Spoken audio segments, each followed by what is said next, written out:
Every haunted place has a story with a dark past.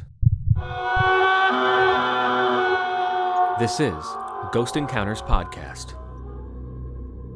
Due to the graphic and violent things discussed on this episode, listener discretion is advised.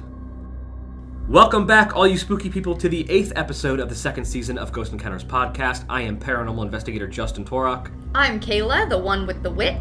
And I'm Jordan, the group scientist. A few quick reminders. The Spooky Shop is open to get all your Ghost Encounters merch just in time for those holiday presents that you want to get people, or if you just want to get something yourself over the holidays. Another reminder, the GoFundMe for Hank is still up. Please donate whatever you can. And if you haven't already, watch the Perry Mansion episode of Ghost Encounters on YouTube. Her name is Yaz. She gave us some very nice messages on Instagram. She's from California, so thank you to all of our California listeners. Actually, 17% is from California. Really? Oh, that's awesome. Yeah, more than Pennsylvania, which I thought was weird. That sounds like we need to up and go to California for a little trip. I think we Let's should. go. We can go see the Cecil Hotel for ourselves. Yes! Oh my god. So thank you, Yaz, for the kind words, and for being a listener, and for giving us this cool topic. The topic for this week is cursed movies. So when I think of haunted movies, the first one that I always think of is Poltergeist. It's also the most famous, curse set. Yeah, I think so too. Yeah. And we've actually talked about Poltergeist in some previous episodes. For those of you who haven't watched the movie, I'm going to give a brief summary on what the movie's about. Basically, this family called the Freelings, they're a typical suburban family, and the husband is in real estate, and they end up living in one of these new developments that I think his company has helped selling some of the houses. So they're in a brand new house, shouldn't be haunted, right? It's a brand new build, No. whatever. What could go wrong? Exactly. Well, soon living into this house, strange things starts happening. Like the furniture starts moving on its own, glasses start moving. There's this funny scene where the wife is excited showing the husband what's going on, then she puts a chair down and it just slides all the way across the kitchen floor. Yeah. And they're kind of making a joke of it, and then the one day they come home and all the kitchen chairs are stacked up on top of each other. Yep. Weird shit starts going on.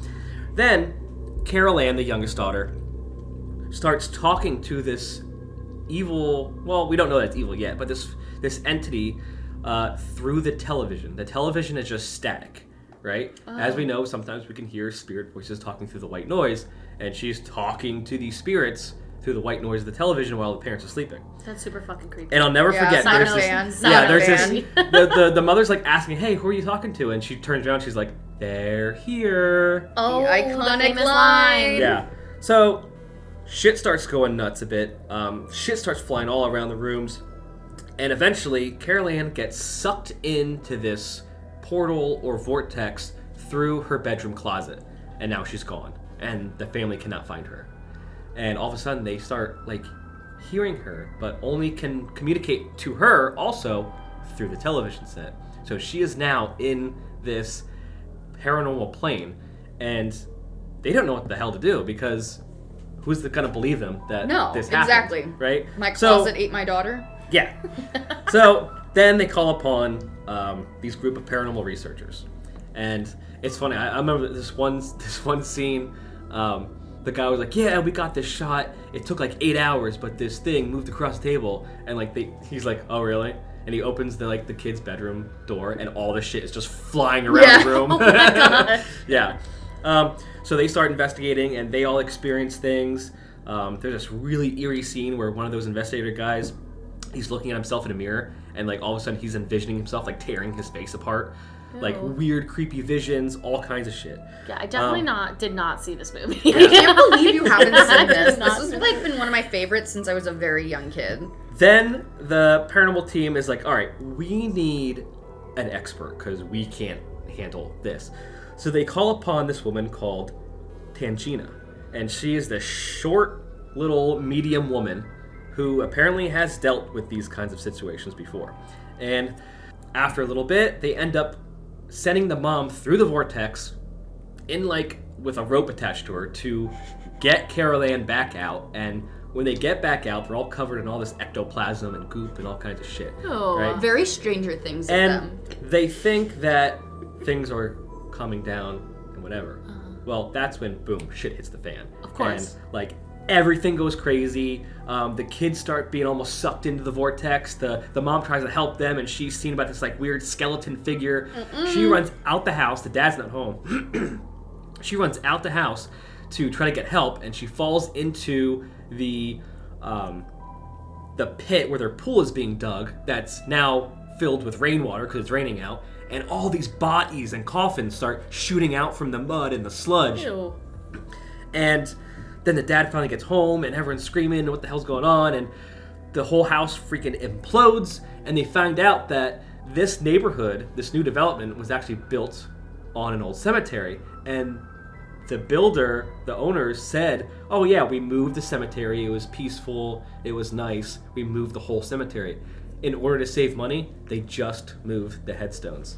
Oh so my they frickin' built God. all Could these you houses imagine? on top of graves. I feel like this would happen. And in they were real life. pissed. I They feel were like- absolutely pissed. Yeah, I feel like that's something that would definitely happen in real life. One of Or the has funniest happened. scenes was in the end. The family like drives off pissed, and they go into a hotel, and you see the hotel door shut, but then it opens back up, and the dad throws the TV out. Yeah, that's my favorite. It kills me. He's like, I don't think so. And as I said in one of the previous podcast episodes, the Poltergeist movie was actually based on a real life story. I'm not going to get into that right now. You can go listen to that episode of the podcast, which was types of hauntings, right? It was I that believe one we so, talked yeah. about, Poltergeist? Yep. Yeah. And with this Poltergeist movie actually came some actual hauntings and tragedies. This movie was a huge success and is now a classic film, but the majority of the fuel for this alleged curse stems from the deaths of at least 4 cast members. 2 of them were actually a little bit tragic and very unexpected. Many fans speculate that the trilogy's curse and eerie implications come from this rumor that real skeletons were used in the first movie versus plastic skeletons because, here we go, it was cheaper to get real skeletons than plastic. So just like in the first movie, when the builder saves money by only moving the headstones, now Steven Spielberg uses real skeletons to save money instead of plastic ones, and people think that's why this movie was cursed. But remember, the actors were literally climbing through a pit of skeletons. Yeah, real so keep human in remains. mind, Oh, hell they no. were climbing through real human bodies. Hell no. Yeah. The first death I want to mention is Heather O'Rourke. She played Carol Ann, the youngest daughter, the one that said, "They're here." She was only 6 years old when she filmed the first Poltergeist movie. Obviously captivated audiences with her stark blonde hair and her doll-like appearance and her big, inquisitive eyes. Sadly, however, she was misdiagnosed with Crohn's disease in 1987. The following year, she fell ill again, and her symptoms were casually attributed by the flu. A day later, she collapsed and suffered cardiac arrest, and she was very young for that to happen. After being airlifted to a children's hospital in San Diego, she unfortunately died during an operation to correct a bowel obstruction and died of septic shock, and later believed that she had been suffering from congenital intestinal abnormality. Yeah, that's so interesting. That they and very sad that they found that Very out young later. for that yeah. stuff to happen. Yeah. Awful. Then we have the tragic death of Dominique Dune. Dominique played the original older sister, Dana Freeling. In 1982, Dune separated from her partner, John Sweeney. In November of that year, he showed up at her house, pleading for her to take him back. When she refused, Sweeney grabbed Dune's neck, choked her until she was unconscious, and left her to die in her Hollywood home's driveway. What the? Sweeney an was asshole. sentenced to 6.5 years in prison, but was released only after 3 years and 7 months. That's awful. That's Yeah. disgusting. There's no justice there for the No. family. No, Not at all. You literally choked her to death in her own driveway and just left her there. And you got out. But in you wanted 3.5 her, years. so you loved her so much that you're pleading for her to like come back to you and everything like that. But then Yeah, well, you just left her ass. it's those in the crazy driveway. people It's that the do I that. can't have you, so No no one one will. can. Yeah, that's Yep. that's messed up. Then we have Julian Beck and Will Sampson. The evil preacher Kane from Poltergeist 2 was played by Julian Beck. In 1983, Beck had been diagnosed with stomach cancer, which took his life soon after he finished the work on the second installment of the series. The same film was met with a further tragedy after Will Sampson, who played Taylor, the Native American shaman, died after undergoing a heart-lung transplant, which had a very slim survival rate. Samson, a real-life medicine man who passed away due to those circumstances I just mentioned, actually performed an authentic exorcism after shooting wrapped up one night, and I can only imagine how that kind of played to the eeriness of the movie and around the cast members. I just think it's crazy that they really felt this. You know, they felt like it was completely necessary to do an exorcism of on set. Yeah. A couple other strange things that happened. Actress Jo Beth Williams, who played Diane, the mom, said that during filming, when she would return home from set, the pictures on her wall would always be crooked, and she would straighten them out, but every night she came home, they'd be crooked. Not too eerie, but still something that's a little strange. It's noticeable. You know? And she was actually the one that claimed Spielberg insisted on using actual human skeletons to save money. Oh, okay. And she's the one that had to crawl through them, so I think I'd believe her. Yeah, I'd believe her. Yeah. Unless he said that just to creep her out, to add to her acting. But if she had to crawl through them, she would know the difference between a plastic skeleton and an actual skeleton. Exactly. That's actually a really good point. I mean, I'm pretty sure you can tell plastic skeletons versus Yeah, I feel like if you were crawling out of a pit full of them, you'd be able to tell the difference between old human bone and plastic. It's probably not as creative as they are now, with designing, back in the day. It's and making them look as, actually real. Authentic. Yeah, I'm gonna have to say I'm gonna go with they were real skeletons. I mean, it adds to the lore surrounding this movie and the creepiness. It would explain some things. It would. It's just ironic that the hauntings happen in the movie because they took the cheap way out and only moved the headstones. And now you know, the movie's cursed because they took the cheap way out and used real skeletons versus fake ones, you know. Another movie that comes to mind when you're thinking of cursed movies, haunted sets, is The Exorcist from 1973. The movie is based on the book by William Peter Blatty, but the book is actually based on, I mentioned this in some previous podcast episodes. So go listen to it. The real exorcism of Roland Doe. Yeah. Won't get into that, but if you listen to the previous episodes, you'll hear about that. I hope everyone has seen The Exorcist. I have. I've seen The Exorcist. Very good. I will say I have not seen it in many years, but I have seen it. For those of you who haven't seen it, the whole movie is around this little girl who's around 12 years old named Reagan. Her mom is an actress, relocates her and her daughter to Washington, D.C., where she's filming. The dad's apparently out of the picture, and they're just renting this house until their other house that's being built in Los Angeles is actually done. But as soon as they move in, they start noticing strange things. The mom's hearing what sounds like rats in the attic.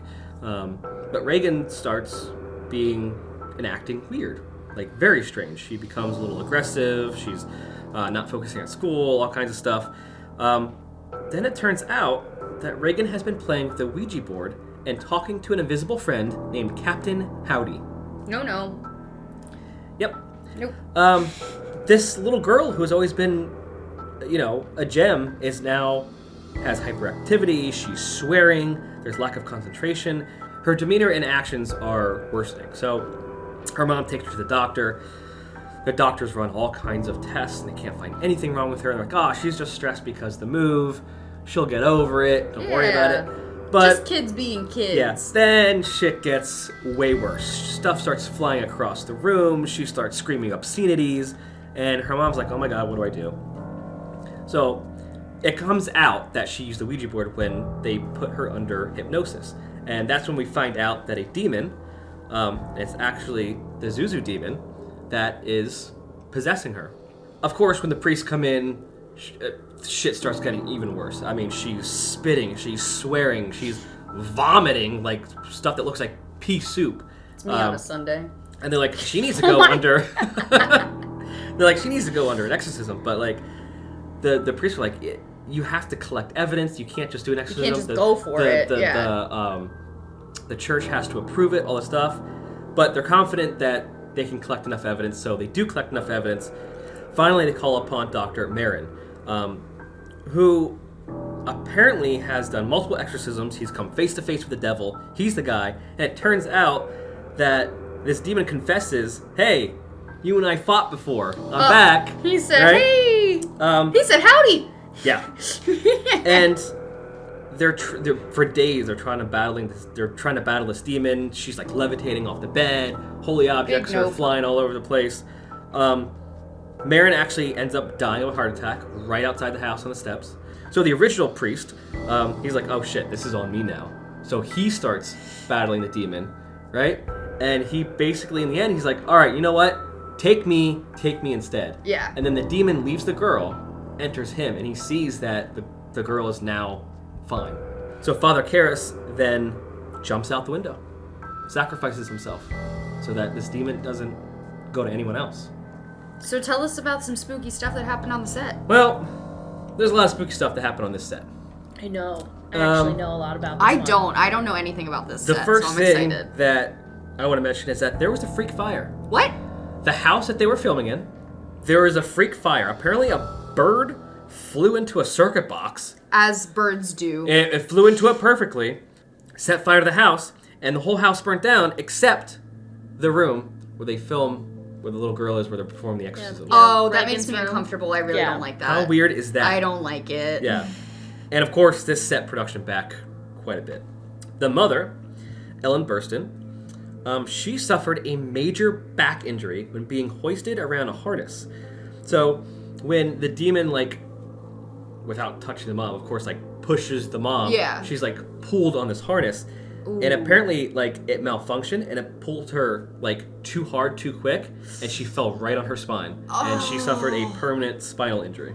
And the footage that you see, the scream that she lets out... is real? That's real. Yeah. Oh. That's the shot they kept in when she's screaming from the pain. I didn't know that. I don't think I needed to know that. They also said that she apparently, like, whacked her head so hard that, like... they had to, like, pause, like, production and stuff for a little while, because she just literally cracked her head. All of that is, like, really what happened on set. That's crazy.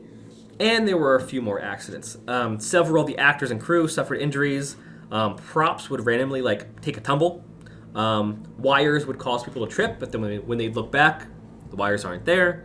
One of the carpenters in New York who was, like, building set stuff, he accidentally cut off his thumb. And one of the lighting technicians lost a toe. Oh. A toe and a thumb. Yep. Interesting. Yep. Some other strange phenomenon. And even more chilling was an incident which occurred during the film's premiere in Rome.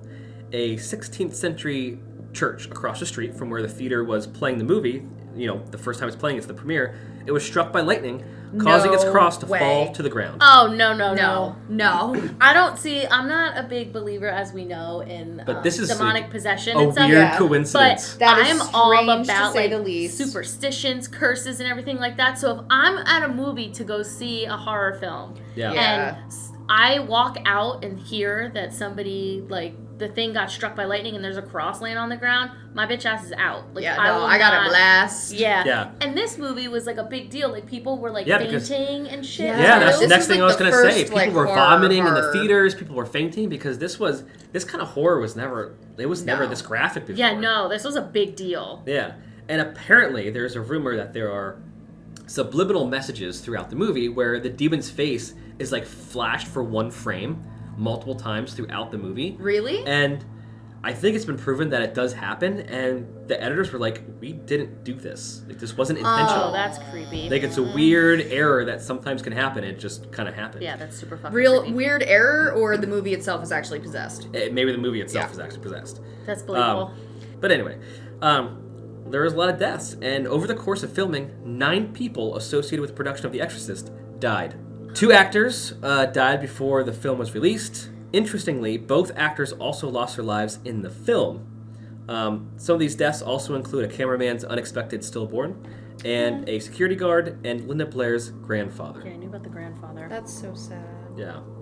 And, I don't know if a lot of people know this, but there was actually a murderer in the movie of The Exorcist. You were telling me about this before we started filming, and I really need to know all about this, because I had no idea. In 1972, director William Friedkin, the one who directed the movie, observed an angiogram being performed in the New York University Radiology Lab while scouting extras for this upcoming film. When he witnessed a cinematic spray of blood that resulted from this procedure, he was like, oh my god, I have to have that in my movie. And all the people that were there, he's like, asking them, you guys are going to be my extras. You guys are going to do it. And amongst those people was Paul Bateson. He was working at he was working there at the time, and he brought him on in the movie. Well, in the 1970s, Paul Bateson was a gay man living in Borough Park, Brooklyn. Okay. Commuting to Manhattan for work, and he explored a lot of S&M and leather subcultures of Greenwich Village. Okay. He was also an alcoholic, drinking at least a quart of vodka a day. Oh, wow. Oh. And couldn't hold down a job for very long. Well. Yep. Typically when there's that much vodka involved, there's a reason. Yeah. A couple of years after working on The Exorcist in 1973, he was fired from his hospital job and then started making money doing odd jobs like cashiering at porn theaters and cleaning apartments, all kinds of The fact that porn theaters were a thing, like, could you just imagine being like, hey, you want to go watch some porn at the theater? Like, yeah, it's like, there's I don't. A bunch of I would not like to do that with you. Buy some sticky seats. Oh my god. But anyway, then in September of 1977, 4 years after working on The Exorcist, a man named Addison Verrill was found beaten and stabbed to death in his Greenwich Village apartment. He had been a reporter for the Variety and was also a member of the gay community. During this trial, Paul Bateson came under more suspicion than simply just this one murder. As it turned out, there had been quite a few murders of gay men in Greenwich Village in the years leading up to his arrest. For 2 years, mutilated and dismembered body parts had been washing up along the Hudson River, wrapped in black plastic bags.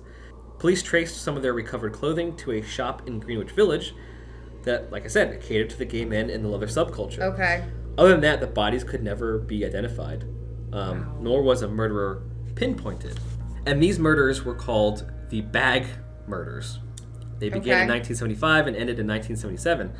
But Paul Bateson was sentenced to 20 years in prison for the one murder of Addison. I thought you were going to say that was for, like, more than one. I was like, that's it? But he also confessed to killing and dismembering 6 other men in 1970s New York. Now, after reading this, I was completely shocked. I had no idea that this story even happened that had to do with The Exorcist. Yeah. But reading the story, I was like, oh my god, this sounds way too much like the new season of American Horror Story. Yeah. It is way too close for this season not to be kind of based off this. Yeah, I'm happy I texted you and was like, hey, did you know about the murder that was on set? The Exorcist? Murderer? You were like, the what now? Yeah. Absolutely crazy. That's crazy. That is wild. Right? But it does make sense. You were saying earlier, American Horror Story always has something that's loosely based on something and this true. one I couldn't put my head around. What is AHS New York loosely based on? Other than New York. After reading this, I'm like, this has to be it. Yeah. Right? I feel like it, yeah. I haven't watched this season yet, so I can't really say. It's very good. It's, certain, like I said, it's all based around the kind of gay culture and the subculture of like the S&M and leather, and gay men are being kidnapped and killed, and it just sounds way too close to the story. That is very, very, yeah. But on to the next cursed or haunted movie. Kayla, you did The Wizard of Oz. I did. So I wanted to throw you guys for a little bit of a loop. So everyone was going for horror movies, and I have a horror movie too. But my favorite movie of all time is The Wizard of Oz. I'm pretty sure everyone and their mother has seen Wizard of Oz. Yes. I hope. I actually wrote in my notes, I'm not writing the synopsis because I know this movie by heart. There's a couple people at work that were like, I've never seen The Wizard of Oz. How? And then all of us are like, we hate that movie. Like, I can't stand that movie. Oh my god. Right. Well, why don't you give at least a brief synopsis? Yeah, go ahead. So, as we know, The Wizard of Oz is about Dorothy. She lives with her aunt and uncle on their farm. One day, mean lady's trying to take her dog because she's a grouch. And the barn and the house get picked up in this twister, and the house ends up landing in a different place called Oz, where everyone is a munchkin, and they're all little small, like... I don't even know how to explain their outfits because they look like they're supposed to be in like Candyland. Yeah. But like I don't think Candyland was around yet. So, but that's kind of the vibe. So she's there, all this stuff happens, there's witches, she's trying to get home, there's a wizard that's trying to help her, she makes friends with the Cowardly Lion, the Tin Man, the Scarecrow, and don't forget the flying monkeys, because the flying monkeys are very important. Well, most people don't know that it is believed that the set of The Wizard of Oz was cursed. Really?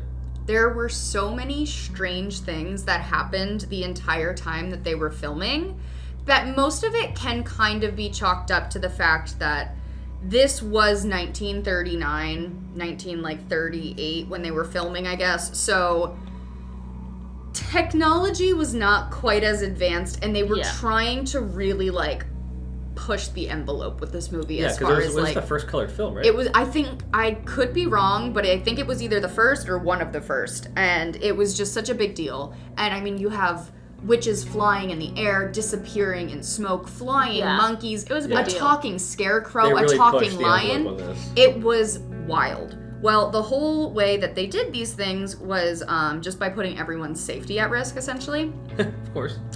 Because 1939. So the one that people know the most is, you're all familiar with the scene where she's laying in the poppies. They're all laying in the poppies and it starts snowing. Yes. And they fall asleep. Yeah. That snow is actually asbestos. Oh my god. They were just dumping asbestos on everyone. This poor girl. Yeah, because that's like a fairly newer thing. Like, you know, we didn't know about that kind of stuff back in the day. We didn't know it was bad for you. So they were just dumping, like, shoot after shoot, every time they did this scene, they were just dumping asbestos, which means there was also just asbestos stored on this set. Like, there were just, like, vats of asbestos just sitting there. They talk about asbestos nowadays, like, the littlest amount, it's just, like, airborne. So you're just fucked either way. Right. And they're just dropping shit on her. Here's Judy Garland at, like, the ripe age of, like, 15, 16, in a corset, nonetheless, because she was supposed to be, like, 12 years old, but she had boobs at that point, so they put her in this, like, skin-tight corset to push everything down as much as they could, and they stopped letting her eat. So she was just, like, I remember her diet was coffee and cigarettes. Coffee and cigarettes and a lot of barbiturates. At the age of 16. That's crazy. Yeah, it's really, really sad. And then the other one that people, I don't want to say is well known, but I think it's like the least of the like, holy crap, that really happened, was the fact that the lion's costume was a real lion hide. What? I didn't know that. I didn't know that either. So that was real lion fur that he was wearing. And when he was in that outfit, he was in that outfit for the rest of the show. Or for the rest of shooting of the day. So he was walking around in like 170-pound... Holy crap. That's crazy. Yeah. Yeah, it was really, really bad. The Tin Man could not sit down. So his costume... Just standing all day. His costume, he genuinely could not move, and he could not open his mouth either because they would have to redo his makeup too often. So he would have to eat everything through a straw that people would have to hold up for him to sip on. Because you were not paying me enough for this. He could not physically move. And finally, this is the one that I think is just the most absolutely bonkers, insane thing to happen on a movie set. So we're all familiar with the Wicked Witch of the West, her green skin. Mm-hmm. So they painted her with, I forget what it was exactly, but it was a copper-based paint. We know you can't ingest copper, right? No, like, that's bad for you. In the scene where she disappears within a puff of smoke, during one of her takes, the trap door that she was supposed to fall into when the smoke would come up did not open properly, or she wasn't lined up on it. So she caught fire. Holy crap. While her entire body was covered in copper dioxide, I believe is what it was. She was rushed to the hospital. Terrible, terrible burns. Came back to the set as soon as she was released from the hospital because the producer called and was like, when's she getting back here? Right, that's and all they I were cared like, about. She was on fire and her skin is like open wounds. And they were like, she needs to come back. We need to get her back in makeup and start filming again. Oh my god, they put the makeup back on her? She came back and they put the copper makeup on her open wounds and her burnt skin. That's terrible. That's terrible. That must have fucking hurt. Did she die young? That's actually a really good question. I don't think I ever looked up when she died. Let's see. Her name was Margaret Hamilton. She died at the age of 82. So she was not young. No. She kept going.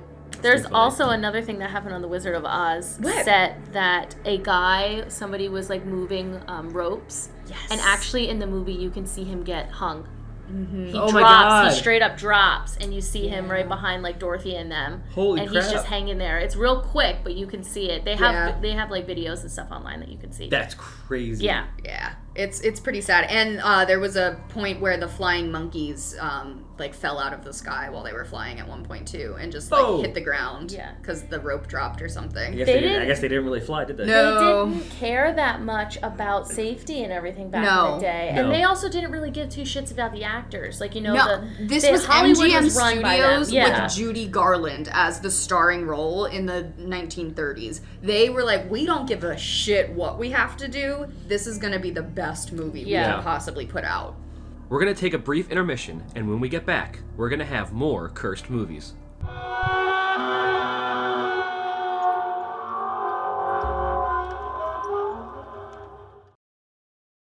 This episode is brought to you by The Colony Meadery. If you haven't tried mead yet, it's alcohol made from honey, and it's the fastest growing alcoholic beverage in the United States. It's all natural, totally gluten-free, and delicious. And one of the best meaderies in the world is right here in the Lehigh Valley. The Colony Meadery has two locations, 905 Harrison Street in Allentown and 211 East 3rd Street in the heart of Bethlehem Southside.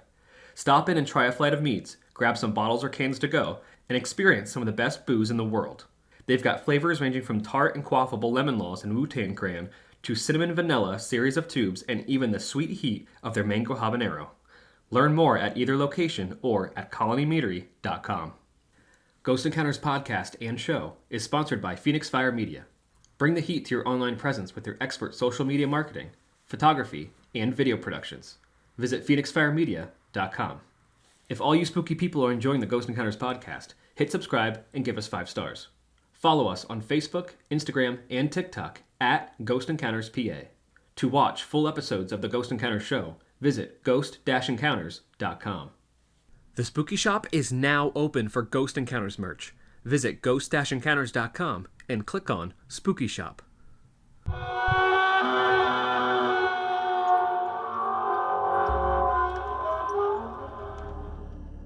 And we are back. So what was the next one that you looked up? So the next one I did Amityville Horror, which great movies. Of course, we had the episode about specifically the Amityville Horror. So I'm not going to go too much. So again, go listen to that one too if you haven't listened to it yet. That's actually our highest listened podcast episode. We have done so many podcasts at this point, and we're just like scratching the surface. Like, it's so funny. We're going through this and we're like, yeah, refer back to this podcast. Yeah. Refer back to this episode. Refer. And now I'm like, wow, we have a lot done. Like, we have. Wait till we get to like season 5. I know we have so much more to go though. There's so much shit to talk about. All right, so Amityville Horror. Yes, so I'm going to be pretty brief on this one just because we have a whole episode on this. So please go listen to it, but it's still fun. The movie is literally just like the story. So it is, yeah. I'm not going to go too much into it. But essentially, when George Lutz and his wife, Kathy, find a beautiful new house in a small town in Amityville, New York, they think it's going to be a really awesome place, and they're going to have a family, and everything's going to be great. So they move in with their kids. It had a really cheap price tag because of this weird history that was going along with the house. The former owner actually murdered his family in the home, and we'll get into that a little bit when we talk about the things that happened in the house, obviously. So it is commonly believed that this home is haunted, and that is what the entire movie is about. It's all about how this family moves in and shit goes awry. Right. Yeah. Goes very awry. So I'm just going to go right into the hauntings and tragedies because it's essentially the whole plot of the movie. There's no additional plot. It is just what happened. So it is based on a alleged true story. This house was originally addressed as 112 Ocean Avenue, but it was later changed to 108 to deter tourists because of the brutal slaughter that happened in the home. So 23-year-old Ronald DeFeo Jr. gunned down his parents and all 4 of his siblings on November 13th of 1974, and he ended up dying behind bars at the age of 69. He did claim that he heard voices and all of this stuff, and that is what led him to killing his family. Right, he was possessed or something. Yeah. He claimed that he was possessed, and he killed his family because of this. But a month after DeFeo was convicted of the murders, the Lutz couple ended up purchasing the home with their 3 kids. Not long after. Yeah, it was not long at all. Like, they just got that blood off the floor and they said, move on in. And some stuff was still in the house, like we talked about on our podcast episode. Yeah, in our episode we talk about how they left some furniture and stuff there, which I would not want, but to each their own, I suppose. For $80,000 in 1975, I guess that was a really good deal. For a huge house like that, next it to was the a lake? mansion. Yeah, exactly. Yeah, oceanfront, come on, or lakefront, yeah, forget about it. The Lutzes soon started reporting some very horrendous things happening. Mine, that I think is just the wildest, is the green slime. Mm-hmm. So they did say that there was green slime oozing from the walls and that there were eyes peering into the house from the outside. I would lose my shit if I saw eyes staring at me at like any time, but let alone at night. And then followed up by the fact that the husband says he wakes up at 3:15 a.m. on the dot every night. Mm-hmm. And that is the time that Ronald shot his entire family in that home. There was also a book from 1977 called The Amityville Horror, and it was based on the reports and the events from the Lutz family. Mm-hmm. And they just kind of talked all about, like, all the weird, creepy things that they thought happened here, to the point where, like, people started being like, maybe they're not telling the truth.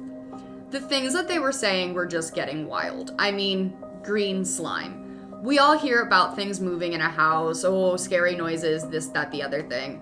But these people were talking about, like, speaking in tongues randomly, just wild shit that people were like, that escalated quickly. I'd be one of those people. Be like, so the previous family never had any issues until they were murdered, and now you're trying to tell me you've lived here for a month and your whole family is possessed. Yeah. Wild.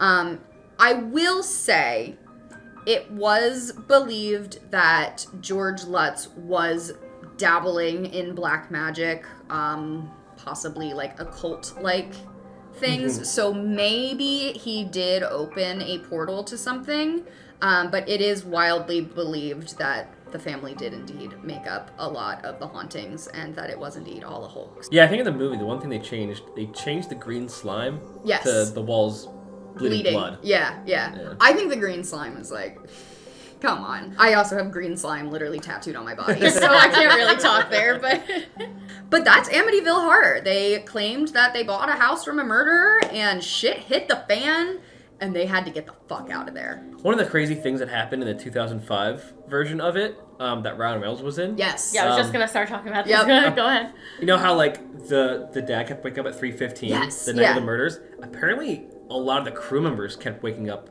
at that time, too. Yeah. Even Ryan Reynolds himself said he was I don't waking like up at exactly 3:15. And Ryan Reynolds has no reason to lie. No. You know what I mean? No. He's not that kind of person. No. Like, you can tell he's very blunt. He's very open about things. And you told me something earlier today about it. Oh, what did you say? On the set, it's not where the actual thing happened from Amityville. Of course, it's just, a different house. Yeah. On the set, a dead body washed up on the shore where they were filming. And, like, I get it. Like, we don't want to say that could possibly be linked to anything that happened at, like, this set house. Odds? But what are the odds while you're filming a horror movie, a dead fucking fisherman literally washed up on shore right next to you guys? Yeah, like, it's... That one spooked me a little bit when I was reading about it. Yeah. That's a little crazy. Yeah. Absurd. Scary. Jordan, what was the first cursed or haunted movie that you looked up? So I chose to look up The Omen. Ah, such a good one. I don't think I've ever seen this. I don't think I've seen the old one. I think I've seen bits and parts of the new one. If you don't like creepy kids, then don't watch it. Yeah, I don't like kids in general, but...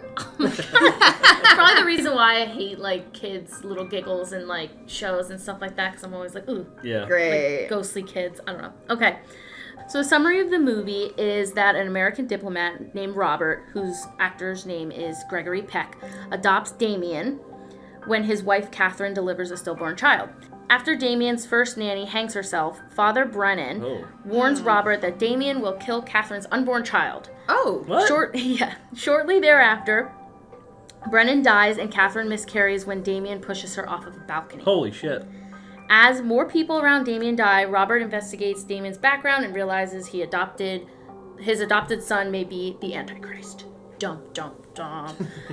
So people basically did not want this movie made. Like, they wanted production to be shut down. They had a spiritual advisor that came in and warned them about making this movie, basically saying that, like, if you're making a movie about the devil, be prepared to you're basically inviting the devil in. Right. So he already knew that shit was about to hit the fan. Proceed with caution. Yeah. So some creepy happenings. Gregory Peck, who was the father that we were just talking about, before the movie was set to begin production, his son actually committed suicide right before. Yeah. So, and obviously, like I said, for Amityville, I don't want to say that somebody's death is obviously caused by a movie set or anything like that. But it is a strange coincidence. But yeah, it's really, really weird and a super big tragedy. So another thing was Peck was on a flight to London to go work on the film, and his plane was struck by lightning. What? The chances of that. Yeah, just wait. There's more. And also on a separate trip, the producer's plane also got struck by lightning. You've got to be shitting me. There's no way. The chances of But that. wait, there's more. No. God. The writer, a couple days later, after, the producer came over, his plane was also struck by lightning. Holy crap. So on three separate plane flights, all of them... Three separate people who all happen to work on this movie. Yeah, to the all Omen got set. struck by lightning in a plane. Yep. So one scene that was filmed at a zoo, which focused on the reaction of baboons or something like that, the baboons were going completely crazy, so they had to have an animal trainer come in and try to deal with these freaking animals.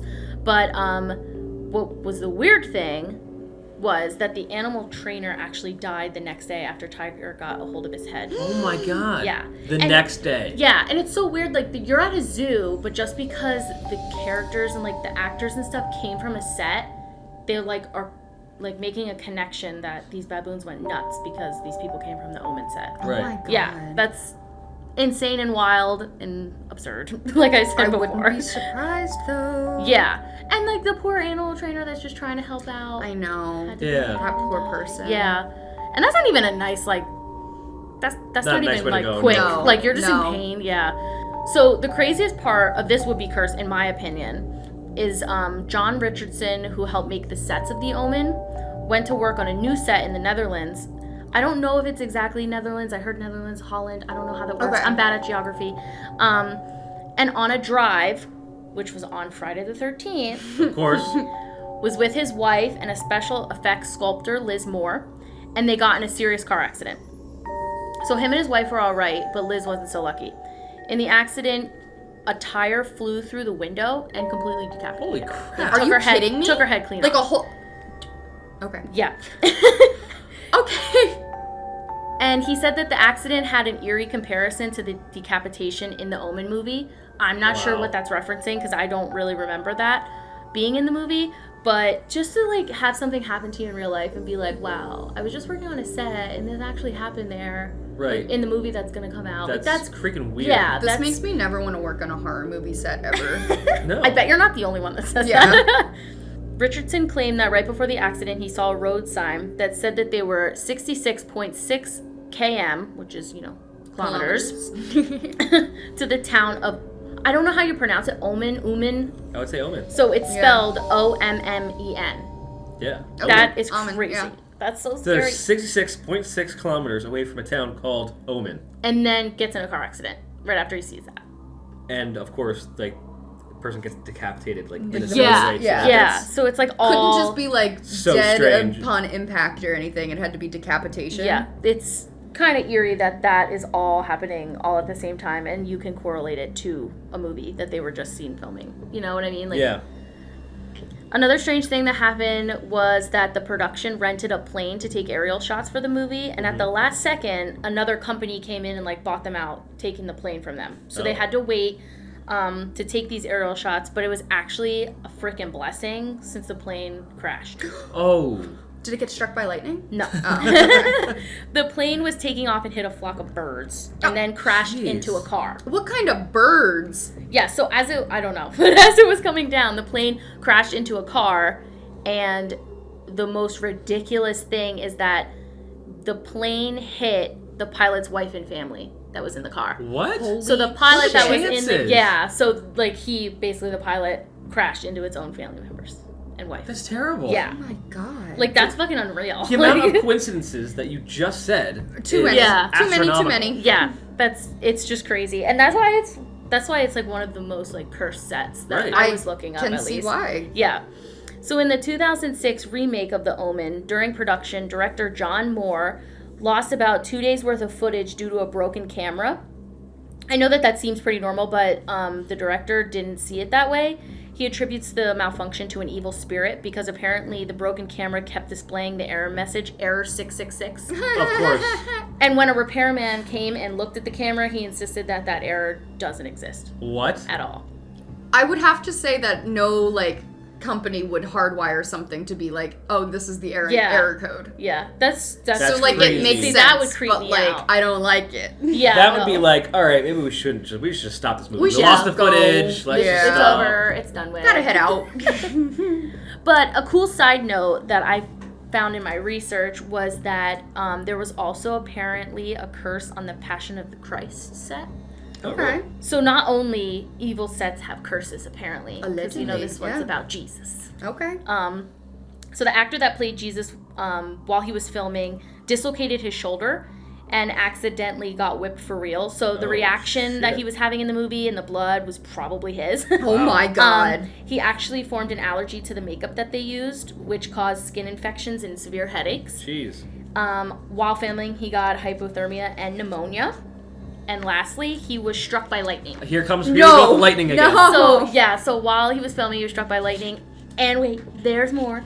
The director of the film was also struck by lightning. Jesus. Not once, but twice. There's on no set. way you can't. All during production. The chances of it's just not getting struck common by to get lightning struck once. by lightning. No.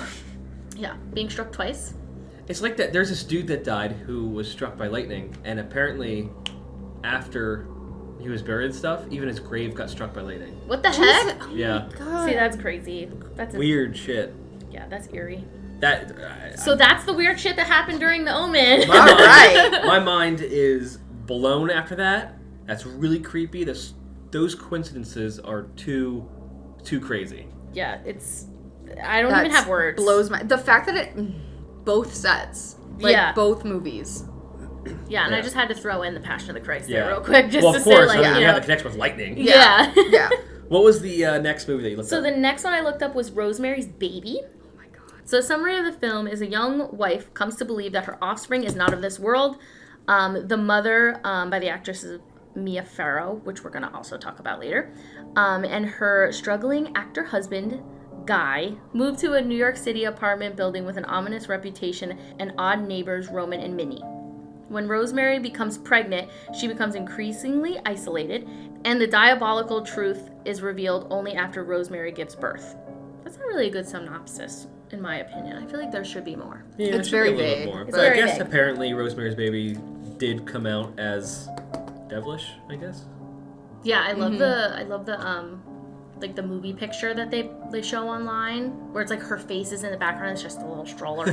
Just like, oh my God, what the fuck is in the stroller? You know, you get all creeped out. But, so some hauntings and tragedies that happened while filming, or after filming. Like the last movie that I talked about, people also did not want this movie made. Like, Really? were really strong about it. It had a lot of negativity surrounding its production, which probably didn't help things in the future. Right. But most of all these weird things that happened were after the movie came out, not really during. Okay. Rosemary's Baby is another film that is linked to a real-life tragedy, which I didn't know about until I did research. The composer of the film, named Christoph Komeda, I think that's how you pronounce the last name, died in 1969 after falling off a rocky slope at a party. Ooh. But apparently a friend of his accidentally pushed him off. By, like, they were joking around. I don't know. Made it seem like rocky cliff. Made it seem like it was an accident. So Komeda entered a coma, and 4 months later he died. So this is very similar to a character's death in the novel, Okay. which is completely creepy, especially since you're talking about people flying off cliffs and stuff like that. The friend later killed himself out of guilt, which is sad, but I probably would do the same. Yeah. Because it's just so sad that you accidentally killed your friend. Yeah, I don't know how you could live through that. Yeah. The producer, William Castle, was also hospitalized for kidney stones. This is a really popular one that people talk about.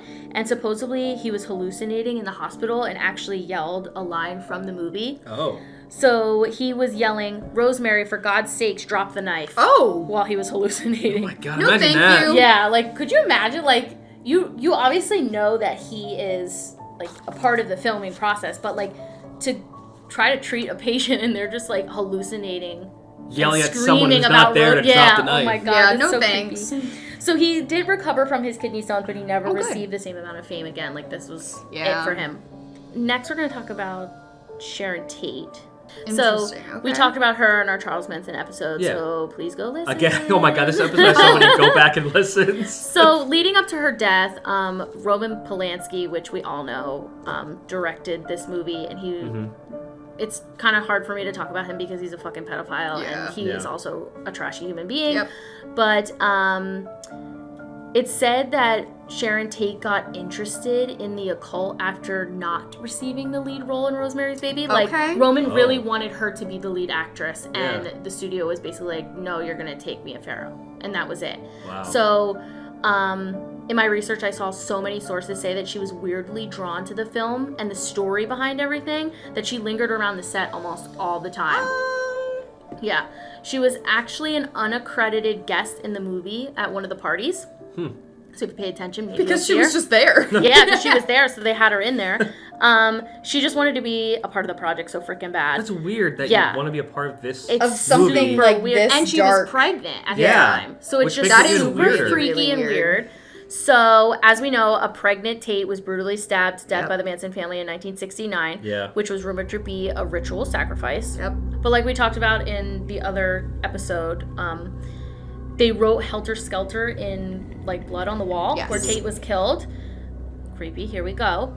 Helter Skelter is a Beatles song, which we can connect to John Lennon, and he was killed across the street where Rosemary Baby was filmed. What? Oh, yeah. I didn't know that. Yeah, so it's weird that like you have Sharon Tate, her death, they wrote Helter Skelter, and then you can link that to John Lennon. Yeah. And then he died right across the street from where it was filmed. So it's like this big it all comes back. Yeah. I still find it weird that pregnant Tate was so obsessed with this with wanting to be a part of this movie, and then she ends up her baby ends up being stabbed out of her stomach.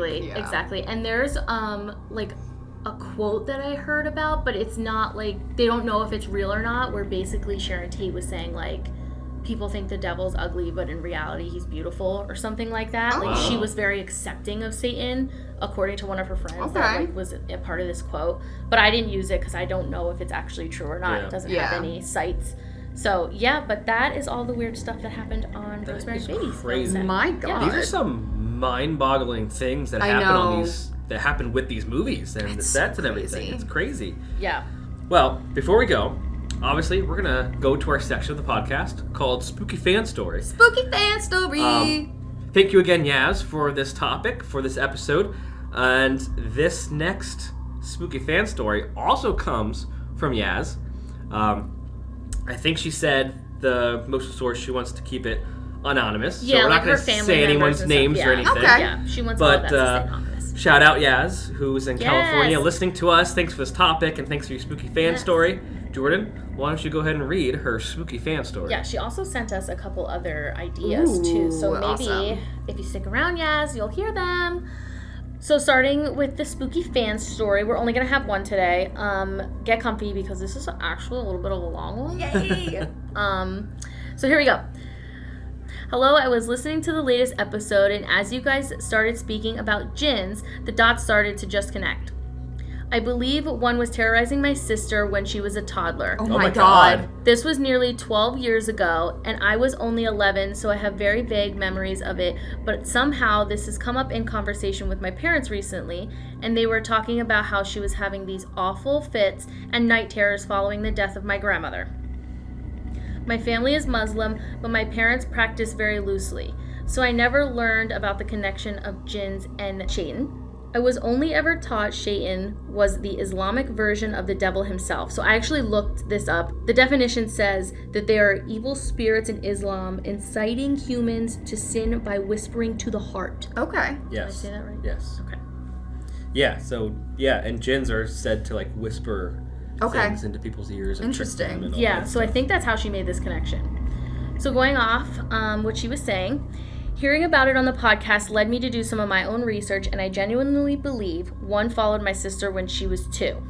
So the whole first part, she basically sent a separate message, and I just wanted to add it in there because it was a little doozy. So here's her full story. This happened around 12 years ago. My younger sister was 2 and I was 11, so neither of us remember much of what happened, but hearing my parents describe it was terrifying. Not too long after my grandma passed away, my sister began having these intense fits. Mm-hmm. She would kick and scream bloody murder. She would have night terrors and all of that stuff. Dang. Being so young, though, she couldn't really explain what was wrong. So could you imagine, like, you're having this happen to you and you can't put that stuff into words. No. Yeah. Especially at 2. Yeah, that's very young. My parents said they were telling our family friends about this and their faces went pale.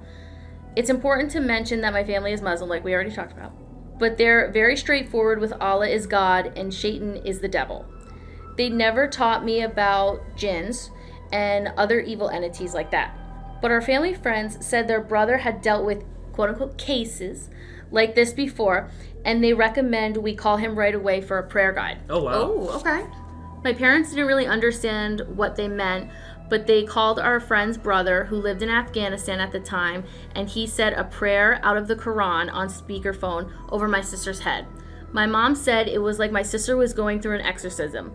Both of my parents and my uncle had to hold her down because she was hysterical and thrashing around while the prayer was being said over the phone. Which is crazy. Like, you're on a telephone call having an exorcism. That's insane. Holy exorcism crap. Being done. You can do across exorcism the world. now, I guess. World. That's insane. We don't know what it was, but whatever evil spirit that was following her seemed to disappear after the prayer was finished. Thank goodness. Yeah. Again, I don't remember much since I was so young as well, but hearing about jinn and relating it to the situation and our Islamic ties, I have a gut feeling that this is what was messing with her as a child. I don't think it possessed her or physically harmed her in any way, but with her being a young age, I feel like she didn't have a way to communicate that there was something wrong. Yeah. I feel like those fits were only a way that she could explain something was really terrorizing her. Well, yeah, I mean, at the age of 2, how do you put that into words? You can't. But it does kind of sound like a jinn was kind of like possessing her. Yeah, exactly. It's crazy that, like, after this prayer is done, she's fine. Perfectly fine. Exactly. I think that it's neat that she did this research on her own just from listening to us talk about something. That is so cool. Yeah, that's good on her. Yeah, she's badass. That's awesome. And I'm happy that very happy to have you as a listener. Yes, super. And I'm happy that everything worked out with this whole story and you guys are safe and everything like that. Thank God, yeah. Yeah, so thank you so much for your story. We really appreciate it. That was an awesome story. Yeah, that thank was you very much. It gave me the chills a couple times when I was reading. Oh, I could imagine. Yeah. Everyone else out there, if you have spooky fan stories, again, send them to GhostEncountersStories@gmail.com. Thank you again, Yaz, for this topic, for this podcast, this fan story. And thank you to all of our listeners. We appreciate all of you. Give us comments, write to us on social, send your stories in.